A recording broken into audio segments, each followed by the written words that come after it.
Assalomu alaykum hurmatli televizor ko'ruvchilar. Uyg'ur televiziyasining kundalik xabarlarini ko'rishinglarni qarshi olamiz.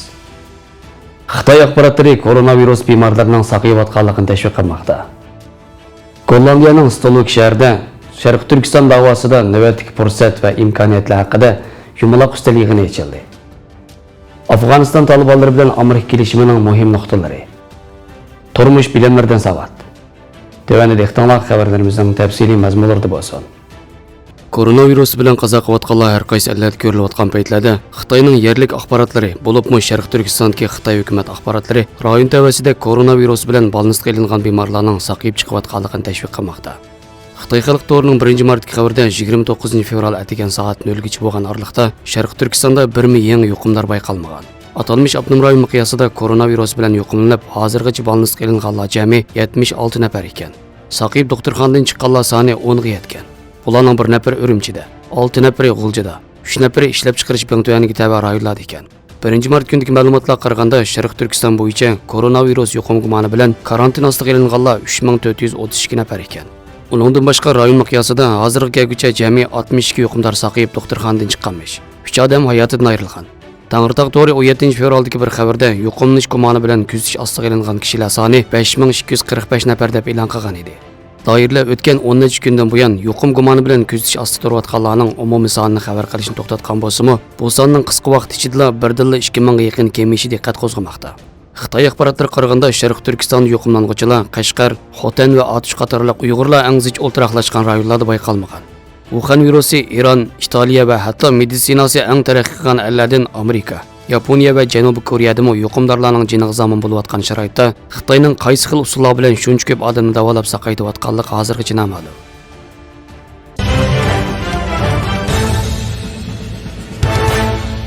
Yigirma 9 fevral kuni Gollandiyaning Stolok shahrida xalqaro vaziyatning Uyg'urlarga olib kelgan fursatlari va imkoniyatlarimiz ustida yumaloq ustal yig'in ochildi. Yig'inga Uyg'ur akademiyasi ijroiya raisi Abdulhamid Qaraxon riyosatchilik qildi.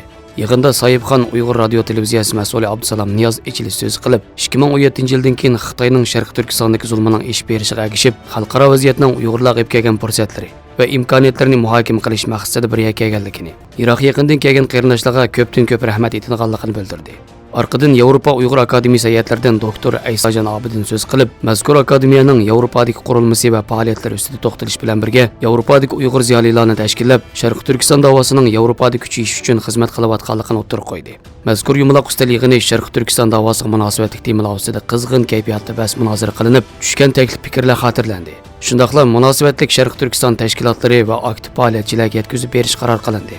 Sharq Turkiston davosi uchun xizmat qilayotgan tashkilot mas'ullari, aktiv faoliyatchilar o'zaro fikrlashib, kelgusiga qarta qilishga tegishli muhim ishlar ustida muzokara qilib turishimizning zarurligini muayyanlashtirdi.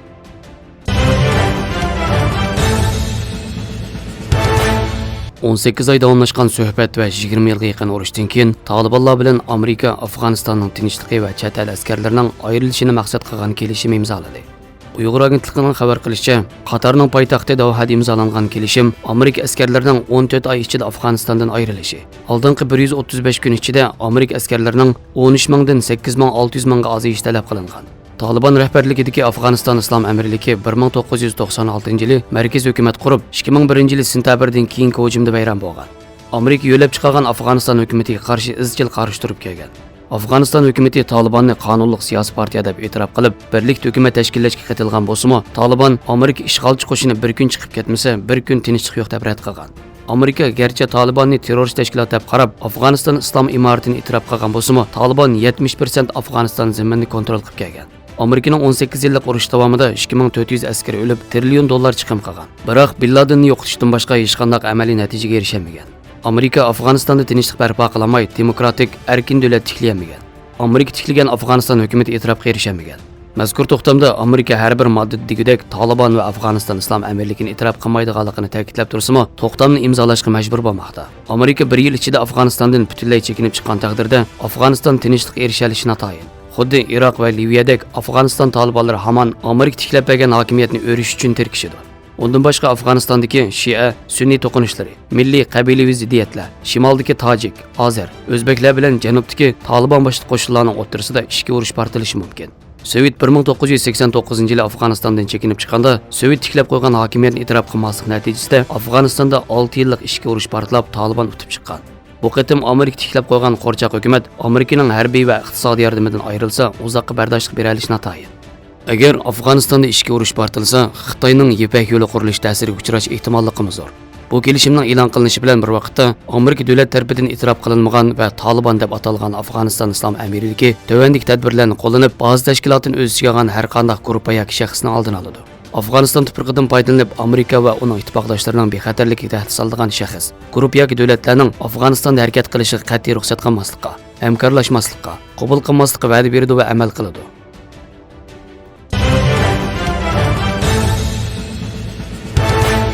Beden sog'lomlik kapolatli qilish uchun kishilar bir kunda 3 vaqt g'izolanadi. Ba'zilar yana oraliqda bolka, quruq yel yemish, mevji va yoki qattiq sut qatorliqlarni iste'mol qiladi. Yuqori qiymatliklar bilan zich munosabatlik bo'lgani dal har xil qochqochchilardir. Kishilar qochqochchilarning umri bo'ladi deyishadi. Amaliyotda bunday deyishning belgilik asosi bor. Ba'zi oilalar qochqochchilarni necha yildan bir qatim almashtirmay, qayta takror ishiltadi. Ammo urug'shunoslar ko'pchilikni shundoq eskartadiki, odatda ko'p ishiltilgan bir necha xil qochqochchilarni vaqti o'tgan hamon almashtirish orqali zaharlanishdan saqlanish kerak.